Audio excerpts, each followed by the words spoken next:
Українці, українки, наші захисники і захисниці. Маємо 3 серйозні новини. По-перше, Європейський Союз поступово рухається до впровадження 6-го санкційного пакету. Якщо відверто, це дається дуже складно, оскільки сенс цього санкційного пакету передусім у нафті. Світ нарешті відмовляється від російської нафти, причому інші країни, які видобувають значно якіснішу і легшу нафту, готуються замістити російське постачання. Тож на цьому напрямку для держави-агресора мінусуються величезні суми. Звичайно, Росія намагається протидіяти. Постійно вона довго насолоджувалась потоком нафтодоларів і не хоче відвикати. Але доведеться звикати, що дуже болісне скорочення доходів є неминучим наслідком війни для її винуватця, для російської держави. Друга новина.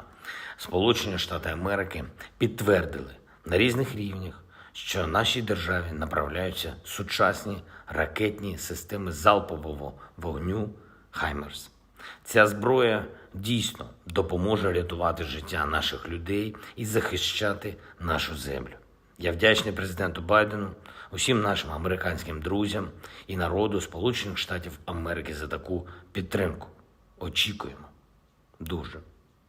Очікуємо також і хороших новин про постачання зброї і від інших партнерів. Наприклад, сьогодні маємо новий пакет оборонної допомоги від Швеції.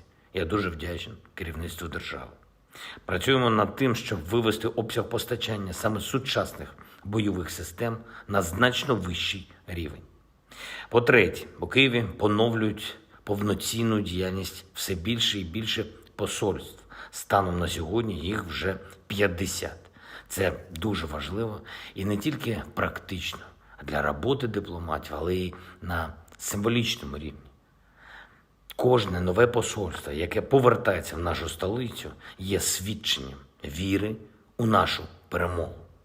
У те, що Україна зможе захистити свою державність у цій війні, розв'язаній на нашій землі Російською Федерацією. Започаткували сьогодні нову, я вважаю, дуже важливу і дуже красиву традицію. Відтепер церемонія вручення вірчих грамот послами іноземних держав, які розпочинають свою діяльність в Україні, буде відбуватись не просто в Києві, а на території нашого Софійського собору. І першими послами, у яких я сьогодні прийняв вірчі грамоти в рамках такої нової церемонії, стали посли Молдови, Індії та Сполучених Штатів Америки. Чому саме там? Чому у Софії? Бо це і сакральний, і історичний, і державницький центр нашого народу. Приймаючи саме там вірчі грамоти у послів, ми демонструємо, хто такі українці, які ми і що за нами стоїть. Цим ми висловлюємо найвищу повагу представникам інших народів, відкриваємося їм і одночасно показуємо, що очікуємо від них такої ж поваги, такої ж щирості до українського народу, до наших інтересів і до нашої історії. Одразу після церемонії поспілкувався з новими послами. Враження приємні, сподіваюсь на результативну роботу. Сьогодні були і 2 важливі звернення до парламенту Люксембургу і до учасників безпекового форуму у Братиславі, в якому брала участь і президентка Словаччини Зузана Чапутова, президентка Єврокомісії Урсула фон дер Ляєн та інші друзі і партнери нашої держави. Звичайно, ключове завдання, як і раніше, це акумулювати для України максимальну підтримку, оборонну, перш за все, фінансову, а вже ж і політичну. Майже кожне звернення призводить до збільшення допомоги для нашої держави. Дуже важливо, що зараз, за кілька тижнів, ми очікуємо відповідь Європейського Союзу щодо питання про статус кандидата для України. Ми дуже очікуємо. Я вдячний усім, хто вже висловився на підтримку нашої держави, на підтримку кандидатства. Зокрема, і у відповідь на мої запитання у зверненнях до парламентів різних держав, форумів, студентських та експертних спільнот, людей на площах різних європейських міст, які мітингували на підтримку України, на підтримку нашого народу. Маємо розуміти, що Росія зараз мобілізувала усі свої сили, щоб зірвати європейський рух України. І кожен інструмент, а особливо публічні дискусії і заклики, має бути задіяний наповну. Ситуація на Донбасі за добу суттєво не змінилась. Маємо певні успіхи в боях в Сєвєродонецьку, але ще рано говорити. Там зараз найжорсткіше, як і в містах, і громадах поруч. Лисичанськ, Бахмут та інші. Багато таких міст, де йде така потужна атака Росії.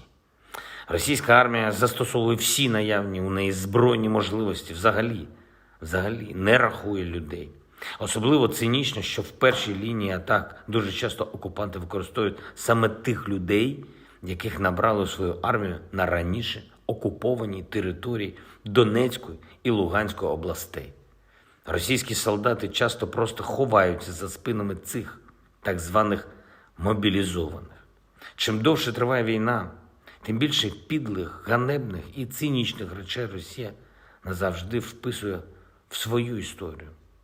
Продовжуються абсолютно безглузді обстріли з російської території наших прикордонних північних областей, зокрема Чернігівської області. Були завдані удари по Миколаєву, по Харкові, по Харківській області. Уся тимчасово окупована територія нашої держави зараз – це зона суцільної катастрофи, за яку Росія несе повну відповідальність. Ми вже почали працювати і над новими санкційними пакетами проти Росії. Крок за кроком ми зробимо так, що російська держава залишиться просто без усіх елементів сучасної економіки. За знищення життя сусідів окупанти заплатять повну ціну. І жодне лобі і в тій чи іншій країні Росії не допоможе. Підписав сьогодні новий указ про нагородження наших захисників, захисниць наших героїв. 223 учасника бойових дій відзначені державними нагородами, із них 72 посмертно. Вічна пам'ять усім, хто віддав життя за Україну. Вічна слава кожному нашому герою. Слава Україні!